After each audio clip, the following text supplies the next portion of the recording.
So we just come in closer on this chart, we can see that this line graph here is engine speed, and there's a spot at which they describe weak versus rich. Now, when we go to adjust the carburetor base mixture, we are trying to find this spot at which the engine speed rises up to a peak and then it just starts slowing down. And we need to find this exact spot because this is what is referred to as the baseline.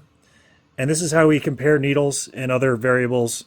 So we need to be able to adjust the carburetor to this point at every single, anytime we have a change in timing or whatnot, we always need to make sure that we are at the same spot before we go any further with our cars. Because if you don't come back to this spot, then you won't know whether or not the changes you've made are valid or invalid. And this is also how SU describes doing the tuning on the cars, finding this baseline point. So if you have a carburetor with a fixed jet, it's the same process as the Waxstat and the HIF series carburetors. They all need to be adjusted to find this exact point on this graph. This is particularly important for carbs with Waxstat and bimetallic strips. So the HIF carburetors have the bimetallic strip, and it makes adjustments to the mixture based on the temperature of the fuel. So they are intended to be adjusted at this exact spot so that they can operate their mechanism properly.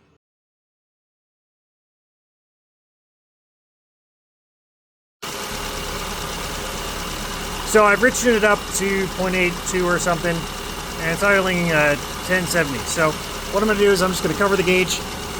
That way I can't see it, and I will go ahead and adjust the mixture using only the tachometer.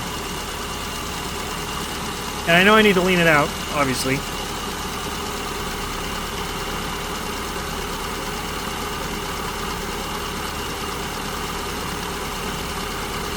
So I'm just starting to lean it out now.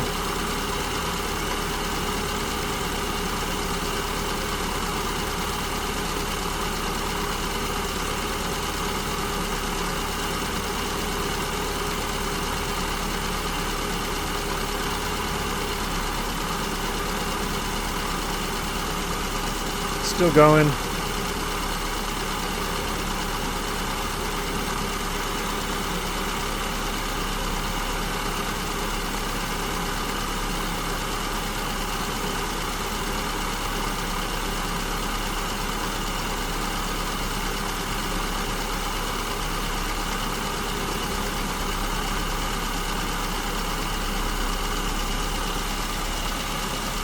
So I think that's probably the baseline point, and maybe just slightly past. Let's take a look what the number is. There you go, 9.6. That's a very reasonable number to have. So let me go ahead and do it again. Only this time I'm going to go from a leaner starting position.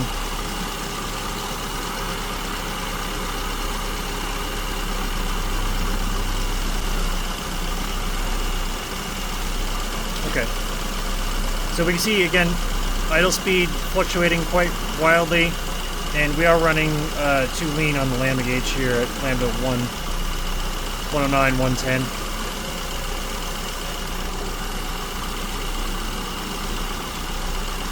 Okay, so since we're running too lean, I need to richen it up, and once again I'm going to shoot for that stable idle point. And I just want it to be the first stable idle point, because obviously if I went into the 8s, 88, 89, it was very stable. But again, based on that little pointed curve, we want to find the first most stable point.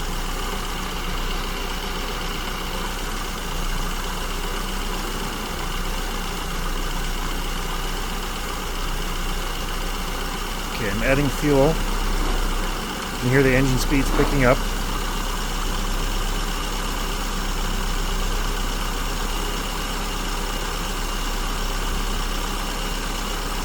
Still fluctuating.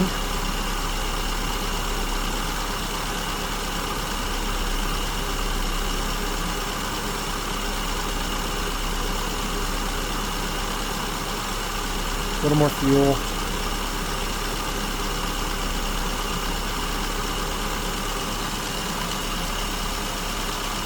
I'd say right there.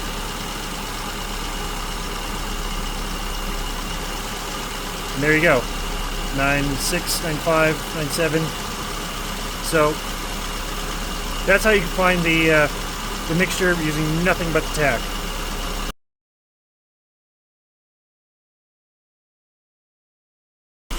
I still have the tachometer hooked up. I still have my lambda gauge hooked up.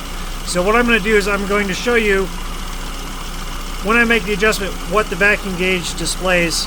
So right now you can see that the gauge is kind of flicking and dancing around here, around, I don't know, 14 inches or something, vacuum. And as we saw earlier, based on my fluctuations, I'm not at the correct mixture. And if we look at the lambda gauge, I'm also too lean. So I'm actually going to richen this up until I achieve the correct idle speed for baseline, or rather I should say the mixture that gives me the best idle speed. But we'll also observe the vacuum gauge, because what happens is that it stabilizes around, I think, 15 inches when we achieve the right mixture. But more importantly is the fact that the needle stabilizes. Don't pay attention to the number, pay attention to the actual stability of the needle.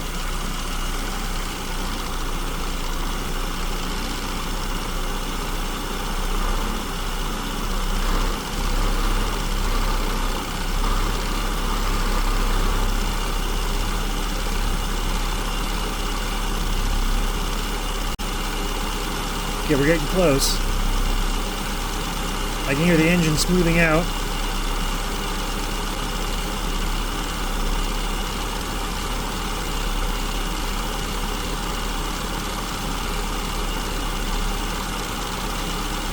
Almost there.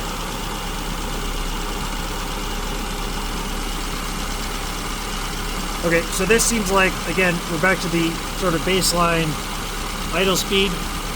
The mixture that gives us the best idle speed. And we look at the wideband, we're in a very safe fueling range. Now if we come over to the vacuum, we can see that the needle is stabilized in a much more pleasant way. It's about 15 inches of vacuum. So we did pick up some engine manifold vacuum, but more importantly, again, the stability of the needle. So now I want to do this in the reverse. I want to actually make it too rich, and then I'm going to lean it out.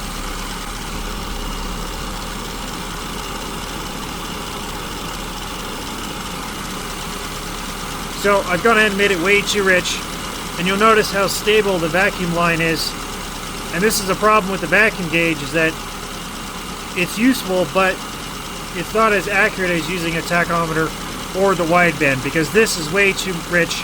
This will cause engine damage, and yet the vacuum gauge is showing the most stability with this reading. So what I want to do is I'm going to lean it off until we just start getting the vacuum gauge to be unstable, and that'll be about the same point at which the tachometer starts becoming unstable as well. And this is why you can't just go based on how the engine sounds, because the engine sounds really strong. It's almost 1100 RPMs on the tachometer, but the fueling is way too rich. So I'm going to start leaning it out now.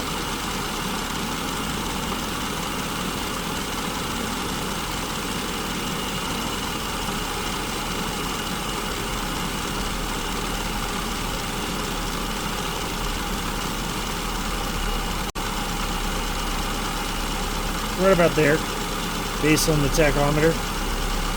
And you notice I'm starting to get a bit of a flicker on the vacuum gauge. But if I keep going, it'll get too lean. So this is basically the baseline point for this engine at my elevation. But let's go back to too lean again to see what it looks like.